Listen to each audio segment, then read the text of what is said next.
যোৱাকালি যি যাক বৰষুণ দিলে সেই বৰষুণজাকৰ ফলত ধাৰাসাৰ বৰষুণৰ ফলত এই পাহাৰৰ পৰা যিখিনি পানী কয়লা খনন কাৰ্যৰ কাৰণে যিখিনি অৱশিষ্ট মাটি কয়লা আহি নৈখন বাম কৰি দিছে সেই হেতুকে এই নৈ মাথাউৰি যিহেতুকে ভালকৈ নাই আৰু তাৰ কাৰণে আমাৰ এই হাফ মাইল বেল্টৰ যিখিনি নদী কাষৰীয়া পাহাৰ কাষৰীয়া ৰাইজ আছে তেওঁলোকে বহুত হাৰাশাস্তি ভুগিছে।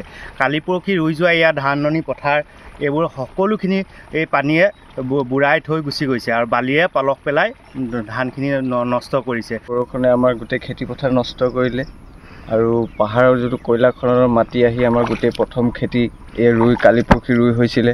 ইমান কষ্ট কৰাৰ বিনিময়ত আমাৰ এই গোটেই বালিয়ে পুতি পেলালে। গতিকে আমাৰ এইটো চৰকাৰে কিবা এটা ব্যৱস্থা কৰি দিব লাগে মথাউৰিটো আৰু উচিত তদন্ত কৰিব লাগে। প্ৰতি বছৰে কয়লা খানি খানি গোটেই মাটিটো আমাৰ প্লেনত আহি যায়, খেতি পথাৰ নষ্ট কৰে। আমি নিবনুৱা মানুহ, আমি খেতি কৰি খাওঁ। এই খেতি যদি এই অৱস্থা হয় আমি চলিম কেনেকৈ? এই আচক গোটেই কয়লা আহি অকল কয়লা আৰু বালি আহিছে ইয়াত। গতিকে কয়লা খননৰ মাটিটো আমাৰ পথাৰত নহাৰ কিবা এটা ব্যৱস্থা কৰি দিব লাগে অতি শীঘ্ৰে।